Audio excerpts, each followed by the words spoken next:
स्वागत है जी आपका। अजीत जी आज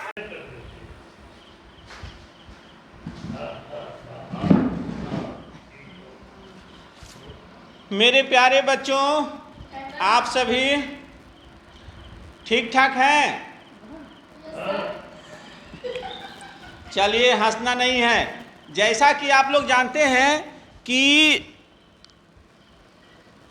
आज कितना तारीख हो गया मैडम? आज तारीख हो गया 5 ने 5, 6 और 7 जितिया पर्व मनाया जाता है, जो एक से अधिक नामों से जाना जाता है। जितिया व्रत भी कहते हैं, जीवित पुत्रिका व्रत भी कहते हैं। तो अब इसमें हम जानेंगे कि इस व्रत में मुख्य रूप से कैसे मनाते हैं। तो 3 कंडीशन मुख्य रूप से होता है बच्चों।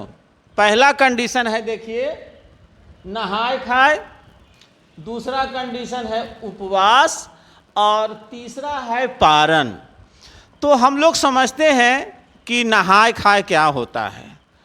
तो नहाए खाए का प्रथम दिन होता है, जिसमें खास करके माताएं, बहनें सुबह सुबह स्नान ध्यान करते हैं और नए नए पवित्र कपड़े पहनते हैं। खास करके जो प्रथम उद्घाटन होता है वैसे कपड़े पहने जाते हैं, और उस दिन भोजन बनाया जाता है। तो यह जो व्रत होता है उसमें भोजन का बहुत महत्व है। सामान्य तौर पे चावल, दाल, सब्जी हम लोग प्रत्येक दिन खाते हैं, लेकिन जितिया पर्व में एक विशेष प्रकार का भोजन हम लोग करते हैं जो प्रकृति से जुड़ा हुआ है, जो एकदम 100% नेचुरल है। जैसे कंदा की सब्जी, जो एकदम जड़ है और उसको हम लोग खाते हैं, जो शरीर के लिए बहुत ही लाभदायक होता है।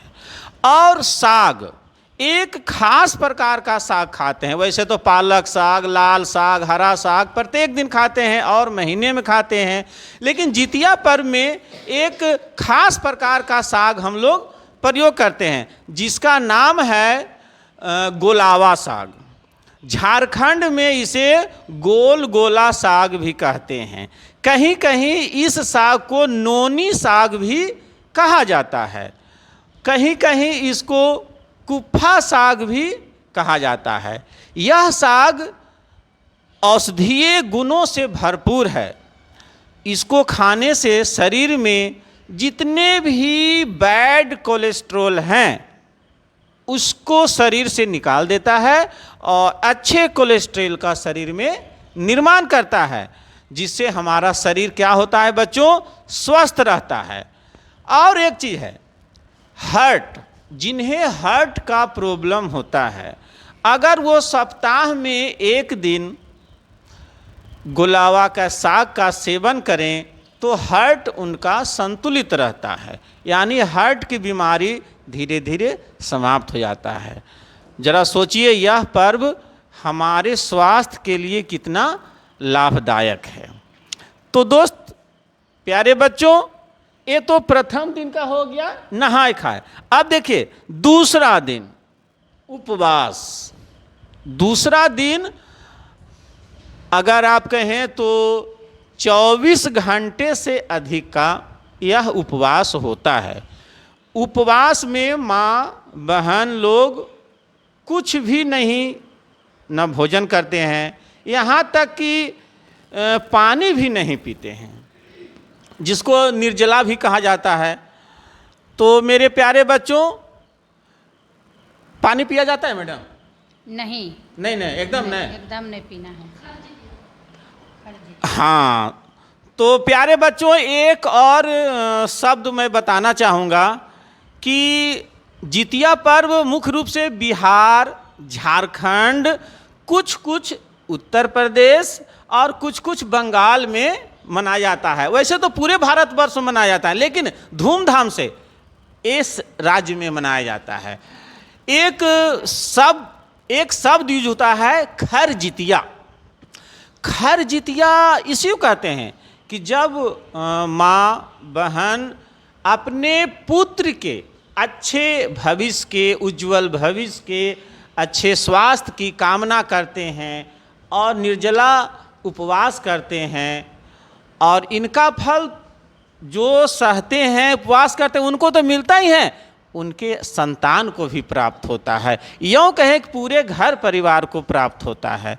तो इसलिए भी महत्वपूर्ण है। हम बाद में इसकी हल्का सा कहानी के रूप में भी बताएंगे। प्यारे बच्चों, तो दूसरा दिन जो हो गया वो उपवास का दिन हो गया। बिहार सरकार के कैलेंडर के अनुसार 6 अक्टूबर 2023 को उपवास का दिन है। अब तीसरा जो कंडीशन है या पॉइंट है या शर्त है, पारण। ये तीसरा दिन है, जैसा कि बताए कि 3 दिन का त्यौहार होता है। तो पारण के दिन सुबह सुबह जो माँ बहन उपवास में रहते हैं, जितिया, खर जितिया, आप जो भी नाम से बुला सकते हैं, वो सुबह सुबह उठते हैं, स्नान ध्यान करते हैं, भगवान की पूजा करते हैं। उसके बाद फिर वो भोजन प्रसाद के रूप में बनाया जाता है, और जो माँ बहन उपवास में रहते हैं प्रथम भोजन घर में वही करते हैं। तो इसमें ज़्यादातर देखा जाता है कि फल का सेवन करके अपना उपवास तोड़ते हैं। और क्या क्या चीज़ है मैडम? फल है, गाय का दूध, खीरा, और एक जो केराव का थी होता है ना, दाना। हाँ हाँ, कुसही केराय जो दलहन में आता है। और एक चीज़, हाँ, इस जितिया पर्व में मड़ुआ की रोटी का बहुत ही महत्वपूर्ण है। जिस तरह से गोलावा साग, नोनी साग की चर्चा किए, उसी प्रकार रोटी में मड़ुआ का रोटी खाते हैं सभी लोग। मड़ुआ बहुत ही गुणकारी फसल है जो अब बहुत कम दिखाई पड़ता है। तो मेरे प्यारे बच्चों, आप लोग भी भोजन ये सब जरूर करेंगे, क्योंकि पूरे वर्ष में शरीर में कुछ कुछ पोषक तत्व नहीं मिलते हैं जो पर्व त्यौहार के अवसर पर, जैसे मड़ुआ की रोटी, नोनी का साग, कंदा, और भी अनेक चीज़। कुछ मैडम और है ना सर, झिंगनी है। हाँ, जो झींगा का बहुत बड़ा महत्व है ना। जी जी, पोइया का पत्ता। हाँ, पोई के पत्ता जो लाल लाल होता है, इसका भी साग करते हैं। तो अगर देखा जाए तो यह एक प्राकृतिक पर्व है। यह इसमें कुछ भी तला हुआ, भुना हुआ इत्यादि चीज़ का सेवन नहीं होता है। अगर आप कर सकते हैं तो अपने मन से कर सकते हैं, लेकिन यह एक प्राकृतिक चीज़ है। इससे हमको शिक्षा मिलता है कि हम लोग प्रकृति से जुड़े रहें और प्राकृतिक भोजन को हम लोग अपना आहार बनाएं, जिससे हम स्वस्थ रहें। तो प्यारे बच्चों, अब एक छोटी सी कथा आपको हम बताएंगे जो कहानी के रूप में है।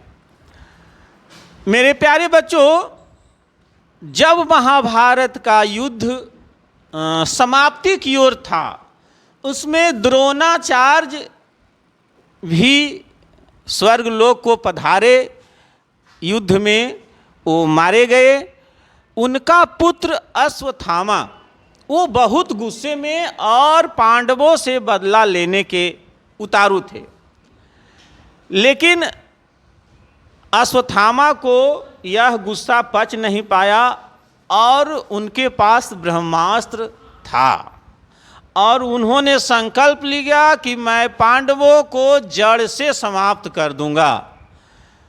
अभिमन्यु भी युद्ध में मारे गए, लेकिन उनकी पत्नी उत्तरा जो गर्भवती थी, तो अश्वत्थामा ने सोचा कि मैं उत्तरा के गर्भ को ही खत्म कर दूंगा, क्योंकि अंतिम पांडव उस समय वही आने वाले थे वंशज के रूप में, और ब्रह्मास्त्र चलाए और उत्तरा के गर्भ में ही बच्चे की हत्या अश्वत्थामा ने कर दिया।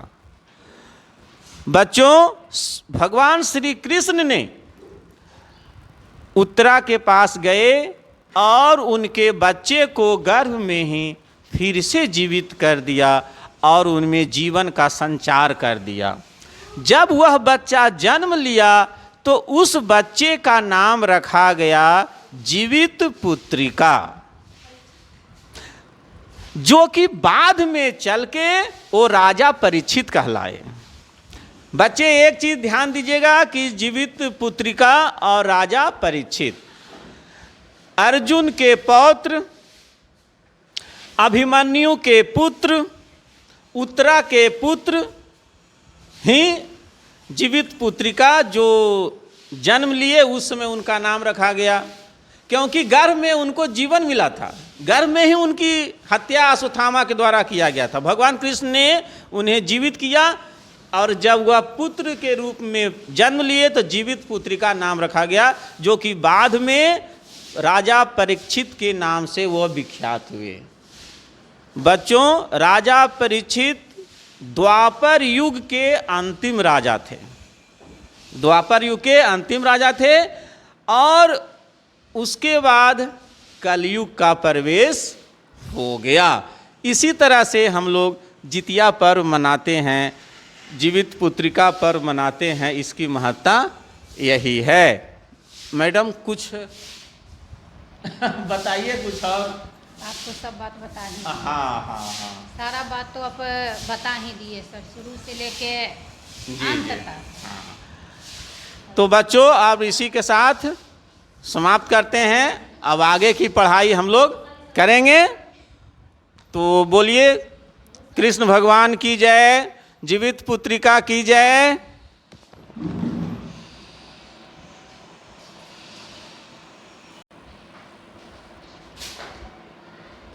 प्यारे बच्चों, जैसे कि आप लोग को बता चुके हैं कि जितिया पर्व की महत्ता क्या है, क्या कथाएं हैं। अब थोड़ा सा ये जानते हैं कि जितिया पर्व में मुख्य रूप से क्या क्या सामग्री का उपयोग होता है। तो हम चाहेंगे कि मैडम थोड़ा बताएं। प्यारे बच्चों, इसमें पहले सुबह उठकर स्नान करना चाहिए। स्नान ध्यान करके स्वच्छ वस्त्र धारण करना चाहिए। उसके बाद फिर गंगा जल का छिड़काव करना चाहिए जहाँ पर हम पूजा स्थल बनाएंगे, क्योंकि गंगा जल से छिड़काव करने से वहाँ जगह पूरा शुद्ध हो जाता है। शरीर भी शुद्धिकरण करना है तो गंगा जल जो है शरीर के ऊपर छिड़क लेना है। इसके बाद पूजा पाठ को पहले है कि गाय के गोबर से लिपना, लेकिन आजकल तो गाय का गोबर से नहीं, क्योंकि घर जो है वो तो प्लास्टर किया हो रहता है, तो गोबर से तो लिपना नहीं है। तो क्या करेंगे, स्वच्छ कपड़ा को पानी में भिंगाकर पोछा दे देना है। और उसके बाद फिर एक जो है पाकर का, जो पाकुर कहते हैं पहले, उसका एक डाल लाना है और उसमें फिर कूस के बारे में तो सब कोई जानते होंगे, सब कोई जानता होगा कि कूस क्या है। कूस तो यहाँ पर भी अगल बगल में सारा झाड़ होता है, झाड़, हाँ, उसी को माने कूस के जीमूत वाहन की प्रतिमा बना लेना है। जीमूत वाहन के प्रतिमा बना लेने के बाद उस पर जल छिड़कना है, रोरी, अक्षत, सिंदूर जो भी है उस पर चढ़ा देना है, खीरा का प्रसाद चढ़ा देना है, धूप दीप जो सब जलाना है। उसके बाद एक महिला लोग को आता है जितिया पहनने के लिए। अगर जो सोना का बनाया हुआ रहता है वो तो सोना का, आना तो फिर लाल धागा का। जितने माने बच्चा है यानी लड़का लड़की जो भी है उतना गांठ उसमें देना है, दिया हुआ रहता है, मिलवे करता है मार्केट में। उसको ला के और उसका भी पूजन करना है। उसके बाद उसमें सिंदूर लगा देना है। फिर अंत में जो जितिया व्रत का कथा अपने से भी, न तो फिर पंडित जी के माध्यम से सुनना है। सुनने के बाद फिर आरती करके जितिया को जो है, जितिया को जो हम लोग पूजा करते हैं उसको गले में धारण कर लेना, अपना बच्चा के गले में दे के उसके बाद अपने गले में धारण कर लेना है। ये हो गया पूजन विधि। यही पूजन से हम लोग जितिया व्रत करते हैं। देख लिए बच्चों, कितना अच्छा से समझा के बताया गया। आप लोग भी सीखेंगे कि कैसे हम लोग को घर में साफ सफाई करना है। देखिए जितिया में पूजन विधि क्या बताया गया। घर अगर मिट्टी का है तो गाय के गोबर से नीपना है। अगर मान लिया पक्का घर है, टाइल्स मार्बल लगा हुआ है, तो साफ पानी से नीपना है या पोछा मारना है। ठीक, क्या हो गया, ये सफाई हो गया। आपको सीखना है कि सफाई हमको इस तरह से किया जाता है। या एक सफाई विधि है। पर्व तो है ही, लेकिन हम लोग को शिक्षा मिलता है कि हम लोग कैसे घर की साफ सफाई करें। ठीक है बच्चों,